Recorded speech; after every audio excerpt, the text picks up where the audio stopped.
السلام علیکم ورحمۃ اللہ وبرکاتہ۔ پچھلے درس میں ہم نے حروف جر کے بارے میں پڑھا اور حروف جر اسم پر کس طرح داخل ہوتا ہے اور کیا عمل کرتا ہے، اس کے بارے میں ہم نے اپنے پچھلے درس میں پڑھا تھا۔ بہت سارے حروف جر ایسے ہوتے ہیں جو اسم کے ساتھ ساتھ ضمیر پر بھی داخل ہوتے ہیں اور ضمیر پر داخل ہو کر ضمیر کی حالت اور اس کی شکل و صورت میں کچھ تبدیلی پیدا کرتے ہیں۔ آئیے آج ہم انہی کے بارے میں جانتے ہیں کہ کون کون سے حرف جر ضمیر پر داخل ہوتے ہیں اور ان میں کس طرح کی تبدیلی کرتے ہیں۔ ہم نے اپنے اسم علم اور اسم ضمیر کے بیان میں ضمائر کے بارے میں پڑھا تھا، یعنی اسم ضمیر کے بارے میں پڑھا تھا، اور وہ 14 اسم ضمیر ہوتی ہیں۔ ان کا ایک نام ضمائر مرفوعہ منفصلہ بھی ہے، ضمائر مرفوعہ منفصلہ۔ وہ 14 کون کون سی ہیں؟ ہوا، ہما، ہم، ہیا، ہما، ہننا، انتا، انتما، انتم، انتی، انتما، انتنا، انا اور نحنو۔ یہ 14 ضمیر مرفوع کہلاتی ہیں۔ جب ان پر کوئی حرف جر داخل ہوتا ہے تو ان میں کیا تبدیلی واقع ہوتی ہے، اس کے بارے میں ہم پڑھیں گے۔ یہ دیکھیے، الا اور الا، یہ دونوں حرف جر جب کسی ضمیر پر داخل ہوتے ہیں تو دونوں کا عمل بالکل ایک جیسا ہوتا ہے، دونوں ضمیر میں ایک جیسی تبدیلی پیدا کرتے ہیں۔ اب یہاں یہ سلسلے وار طریقے سے ہم نے جس طرح ضمیریں لکھی ہوئی ہیں اس کے سامنے اس کی وہی پوزیشن لکھی ہوئی ہے جو اس حرف جر کے داخل ہونے سے اس میں پیدا ہوتی ہے، جو پوزیشن اس کی بنتی ہے وہ اس کے سامنے ہی لکھی ہوئی ہے۔ الا اور الا، یہ دونوں حروف جر اس میں ضمیر میں جو تبدیلی پیدا کرتے ہیں اس کے بارے میں ہم دیکھتے ہیں۔ الا جب ہوا پر داخل ہوگا تو یہ بن جائے گا علیہ، الا ہوا پر داخل ہوا تو علیہ، ہما پر داخل ہوگا تو علیہما، ہم پر داخل ہوگا تو علیہم۔ اسی طرح الا اگر ہیا پر داخل ہوگا تو علیہا، ہما پر داخل ہوگا تو علیہما، کیونکہ ہما مذکر اور مؤنث دونوں کا ایک جیسا ہوتا ہے، اور اس طرح جب حرف جر داخل ہوتا ہے تو تب بھی اس کی حالت ایک جیسی ہی رہتی ہے۔ یہاں بھی علیہما اور یہاں بھی علیہما۔ اس کے بعد ہننا پر علا داخل ہوتا ہے تو علیہنہ، انتا پر داخل ہوگا تو یہ بن جائے گا علیکا، انتا پر کوئی حرف جر داخل ہوگا، علا داخل ہوگا تو علیکا۔ اسی طرح انتما پر داخل ہوگا تو علیکما، انتم پر داخل ہوگا تو علیکم، انتی پر علیکی، انتما پر علیکما، انتنا پر علیکنہ، اور انا پر داخل ہوگا تو علیہ، اور نحن پر داخل ہوگا تو علینا۔ یہاں پر تھوڑا یہ کنفیوژن ہو سکتا ہے کسی کو کہ انا پر اعلیٰ داخل ہو تو علینا ہو جائے، لیکن ایسا نہیں ہوتا۔ انا پر جب اعلیٰ داخل ہوگا تو وہ علیہ ہو جائے گا، اور نحن پر داخل ہوگا تو علینا۔ الا کے داخل ہونے سے بھی یہی حالت بنے گی، الیہ، الیہما، الیہم بنے گا، الیہا، الیہما، الیہنہ، الیکا، الیکما، الیکم، الیکی، الیکما، الیکنہ، الیہ اور الینا۔ الا کے داخل ہونے سے بالکل وہی حالت بنے گی جو الا کے داخل ہونے سے بنتی ہے۔ اسی طرح سے ان اور من، یہ دونوں حرف جر جب کسی اسم ضمیر پر داخل ہوتے ہیں تو ان دونوں کا عمل بھی ایک جیسا ہوتا ہے۔ ان اگر ہوا پر داخل ہوگا تو یہ بنے گا انہو، ان پلس ہوا انہو، ان پلس ہما انہما، ان پلس ہیا، ان پلس ہم انہم۔ اسی طرح انہا، انہما، انہنہ۔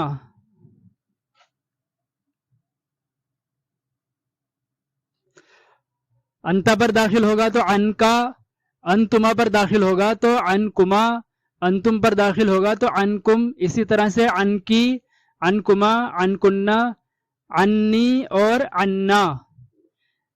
اسی طرح من اگر داخل ہوگا تو اس کا عمل بھی ان کی مانند ہی ہوتا ہے، ان کے جیسا ہی ہوتا ہے.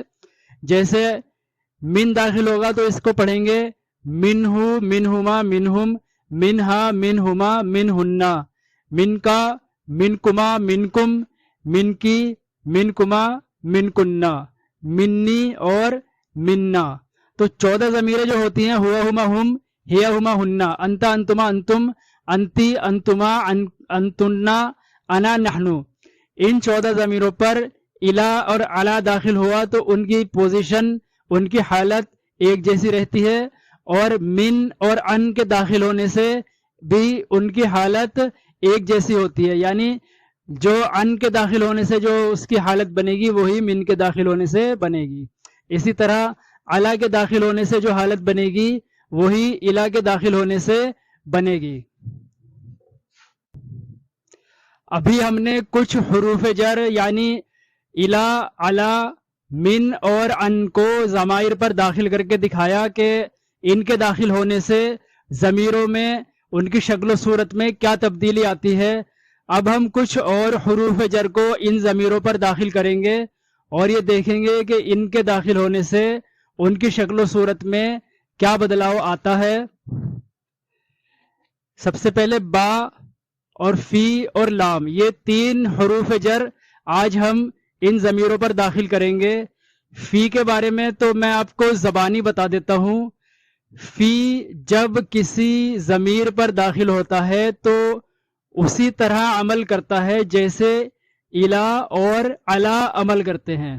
جس طرح ہم نے ابھی پڑھا تھا الا کے داخل ہونے سے، علا کے داخل ہونے سے الیہ، الیہما، الیہم، الیہا، الیہما، الیہنہ یہ صورت بنتی ہے. اسی طرح فی کے داخل ہونے سے بھی فیہی، فیہما، فیہم، فیہا، فیہما، فیہنہ، فیکا، فیکما، فیکم، فیکی، فیکما، فیکنہ. اب کیونکہ الا اور علا میں آخر میں یا ہے اور فی میں بھی آخر میں یا ہے، تو جس طرح الا اور علا کے داخل ہونے سے اس میں یا متکلم کے ملنے سے وہ یا مشدد ہو جاتی ہے، تشدید والی ہو جاتی ہے. جس طرح الا انا پر داخل ہوتا ہے تو الیہ ہو جاتا ہے، اور علا انا پر داخل ہوتا ہے تو علیہ ہو جاتا ہے. اسی طرح جب فی انا پر داخل ہوگا تو وہ فی یا ہو جائے گا، یا مشدد ہو جائے گی، تشدید والی ہو جائے گی. فی کے داخل ہونے سے، انا پر فی کے داخل ہونے سے فیا ہو جائے گا، اور نحن پر داخل ہونے سے فینا ہو جائے گا. اب ہم با کا عمل دیکھتے ہیں.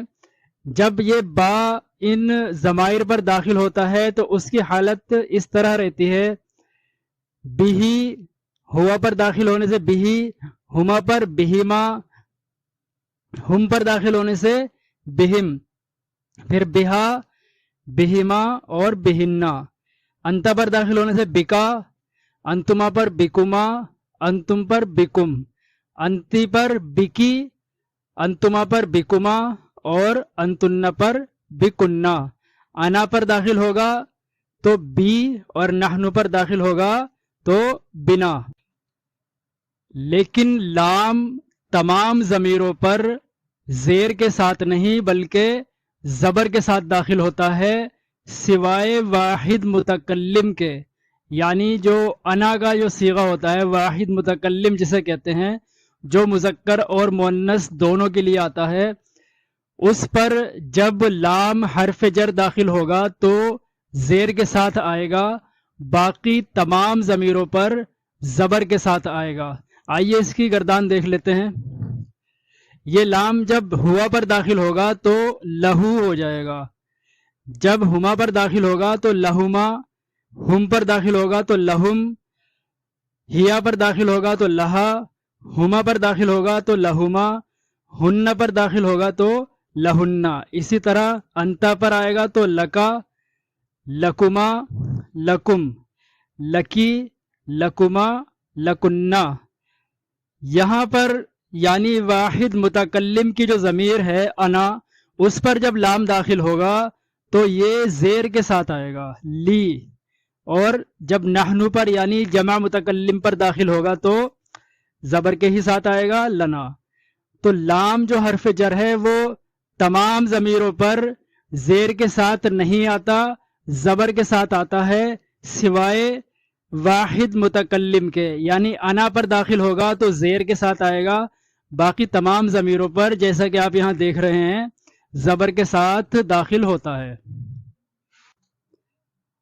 یہ جو ضمیریں ہم نے اس میں ضمیر کے بیان میں بھی پڑھی تھی، اور اب حروف جر کے بیان میں بھی ہم ان ضمیروں کو پڑھ رہے ہیں، یعنی ہوا ہما ہم، ہیا ہما ہننا، انتا انتما انتم، انتی انتما انتنا، انا اور نحنو، یہ ساری ضمیریں ضمیر مرفوع منفصل کہلاتی ہیں۔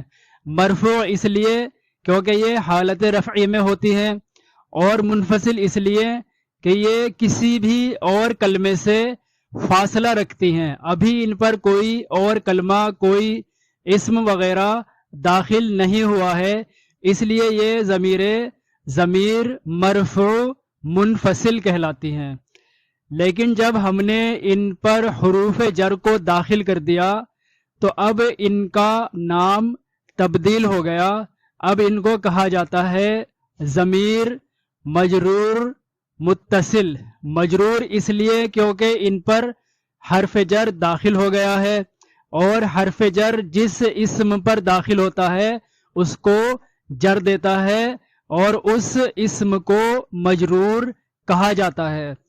اور متصل اس لیے کیونکہ یہ حرف جر سے متصل ہو گئی ہیں، مل گئی ہیں، اس لیے ان کو متصل کہا جاتا ہے۔